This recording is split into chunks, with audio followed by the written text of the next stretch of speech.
নমস্কাৰ বন্ধুসকল, আজি এটা স্কিমৰ বিষয়ে ক'ব ওলাইছোঁ যিটো নেকি বহুত ইম্পৰ্টেণ্ট হয় আৰু এই স্কিমটোৰ নাম হৈছে স্পন্সৰশ্বিপ স্কিম। যিসকল ল'ৰা ছোৱালীয়ে বৰ্তমান পঢ়ি আছে আৰু যিসকলৰ মা দেউতাক ঢুকাইছে বা যিসকলে ফিজিকেলি আৰু ফাইনেন্সিয়েলি আৰু ফিজিকেলি তেখেতসকলে নিজৰ ল'ৰা ছোৱালীক চাব নোৱাৰে, তেওঁলোকৰ কাৰণে এইটো ভিডিঅ' বহুত ইম্পৰ্টেণ্ট হয়। আৰু যিটো স্কিমৰ কথা কৈছোঁ মই আপোনালোকক, স্পন্সৰশ্বিপ স্কিম, সেইটোত ল'ৰা ছোৱালীসকলে 4,000 টকাকৈ পাৰ মান্থ পাব পাৰে আৰু 18 বছৰ নোহোৱালৈকে সেই পইচাটো তেওঁলোকে পাই থাকিব।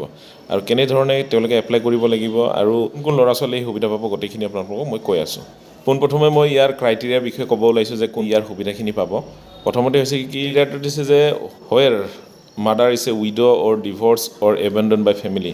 যদি কোনো যিসকল মহিলা উইড' হয়, যাৰ হাজবেণ্ড ঢুকাইছে, তেওঁলোকে এই সুবিধা, সেই মহিলাগৰাকীয়ে বা তেওঁৰ ল'ৰা ছোৱালীখিনি এই সুবিধাখিনি পাব, মানে 4,000 টকাকৈ পোৱাৰ কাৰণে যোগ্য হ'ব। স্কুল গোয়িং হ'ব লাগিব।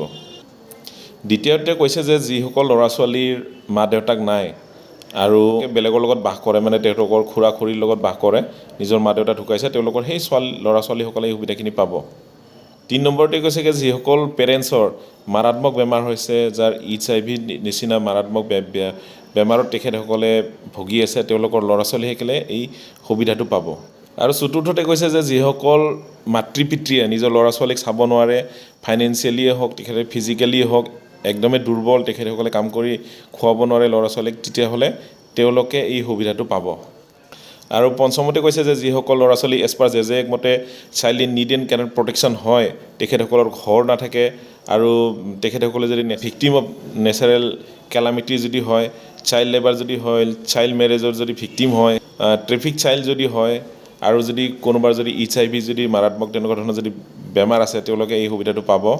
লগতে যিসকল শিশু বিকলাংগ হয়, তেওঁলোকে এই সুবিধাখিনি পাব। আৰু যিসকল শিশু মিচিং, ৰানএৱে চিলড্ৰেন, আৰু তেওঁলোকৰ যদি থাকিবৰ কাৰণে ঘৰ নাই, আৰু যিসকল শিশুৱে এক্সপ্লইটেড হয়, এবিউজ হয় আৰু তেখেতসকলক থাকিবৰ কাৰণে ৰিহেবিলিটেশ্যনৰ কাৰণে তেখেতক প্ৰয়োজন হয়, সেইসকল শিশুৱে এই সুবিধাখিনি পাব।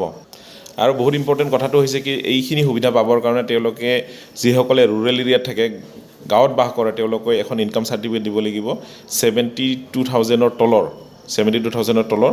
আৰু যদি তেখেতসকলে যদি চিটি এৰিয়াত বাস কৰে বা টাউন এৰিয়াত বাস কৰে, তেখেতসকলে দিব লাগিব 96,000 তলৰ এখন ইনকাম চাৰ্টিফিকেট। আৰু যদি স্কুল গোয়িং চিলড্ৰেন হয়, স্কুল গোয়িং চিলড্ৰেন হ'বই লাগিব। স্কুল গোয়িং চিলড্ৰেনৰ এখন স্কুলৰ পৰা, তেওঁ যে স্কুলত পঢ়ি আছে, সেইখিনি তেখেতে হেড ছাৰৰ পৰা লিখাই লৈ আনিব লাগিব, ষ্টাম্প মাৰি আনিব লাগিব যে তেখেতে অমুকত পঢ়ি আছে, অমুক শ্ৰেণীত পঢ়ি আছে, সেইটো লিখি আনিব লাগিব। আৰু এইখিনি যদি গোটেইখিনি যদি ফুলফিল হৈ যায়, তেতিয়াহ'লে আপোনালোকে এপ্লাই কৰিব লাগিব ডিষ্ট্ৰিক্ট চাইল্ড প্ৰটেকশ্যন ইউনিটত। আৰু যিটো বাচ্চা, সেই বাচ্চাটোৰ নিজৰ একাউণ্ট এটা থাকিব লাগিব, একাউণ্ট খুলিব লাগিব যিকোনো নেশ্যনেলাইজ বেংকত। এইখিনি আপোনালোকক মই কৈ দিছোঁ যে এখন এপ্লিকেশ্যন লাগিব স্পন্সৰশ্বিপ প্ৰগ্ৰামৰ স্কিমত সোমাবৰ কাৰণে, এনেকৈ বুলি লিখিব লাগিব। DCPলৈ আপোনালোকে লিখিব লাগিব, ডিষ্ট্ৰিক্ট চাইল্ড প্ৰটেকশ্যন অফিচাৰলৈকে। তাৰপিছতে এই গোটেইখিনি কথা লিখা হোৱাৰ পিছত আপুনি তাৰ লগত দিব লাগিব একাউণ্টটো, তাৰ লগত দিব লাগিব ইনকাম চাৰ্টিফিকেটখন, তাৰ লগতে দিব লাগিব যদি মাক দেউতাক যদি ঢুকাইছে তেখেতসকলৰ ডেথ চাৰ্টিফিকেট, আৰু তাৰ লগতে তেওঁ দিব লাগিব যিখন ইনকাম চাৰ্টিফিকেট, সেই ইনকাম চাৰ্টিফিকেটখন কাটি দিব লাগিব। কাটি পেলাই আপোনালোকে ডিষ্ট্ৰিক্ট চাইল্ড প্ৰটেকশ্যন ইউনিটত গোটেই জিলাতে আছে, সেইটোত আপোনালোকে এপ্লাই কৰক।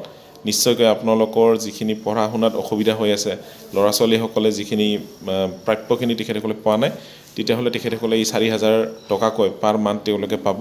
আৰু এপ্ৰিলৰ আগতে আপোনালোকে এইখিনি এপ্লাই কৰিব, তেতিয়াহ'লে নিশ্চয় গোটেইখিনি সুবিধা পাব। আৰু যদি যিটো বাচ্চা আছে, সেই বাচ্চাটো যদি স্কুলত যদি নাযায়, 30 দিনতকৈ বেছি যদি স্কুলত নাযায়, ইৰেগুলাৰিটিছ যদি হয়, তেখেতে যদি স্কুল বাদ দিয়ে, তেতিয়াহ'লে এই সুবিধাখিনি তেখেতে বঞ্চিত হ'ব পিছত। গতিকে আপোনালোকে যিমান পাৰে ভিডিঅ'টো শ্বেয়াৰ কৰক, যিসকল নিডি, যিসকলক এই ধৰণৰ স্কিমৰ প্ৰয়োজন। এটা চেণ্ট্ৰেলিষ্ট ভাল এটা স্কিম, সকলো জিলাতে এই স্কিমটো দিয়া যায়, বহুতে এই কথাটো নাজানে। ডিষ্ট্ৰিক্ট চাইল্ড প্ৰটেকশ্যন ইউনিট সকলো জিলাতে আছে, তাত গৈ আপোনালোকে নেটত চাৰ্চ কৰিব ডিষ্ট্ৰিক্ট চাইল্ড প্ৰটেকশ্যন ইউনিটৰ অফিচটো ক'ত আছে, তাত গৈ পেলাই আপোনালোকে এপ্লাই কৰক। নিশ্চয়কৈ এই সুবিধাখিনি আপোনালোকে পাবৰ কাৰণে যোগ্য হ'ব, বা এই পাবৰ কাৰণে আপোনালোকে পাব পাৰিব। যিখিনি সুবিধা মই আপোনালোকক ক'লোঁ, এইখিনি পাব পাৰিব। আপোনালোকৰ জীৱনটোত আপোনালোকে শিক্ষা গ্ৰহণ কৰিব পাৰিব ইয়াৰ যোগেৰে। এইখিনিকে কৰিব, যিসকলে পাবৰ কাৰণে যোগ্য তেওঁলোকে যাতে ভিডিঅ'টো চাব পাৰে। ধন্যবাদ।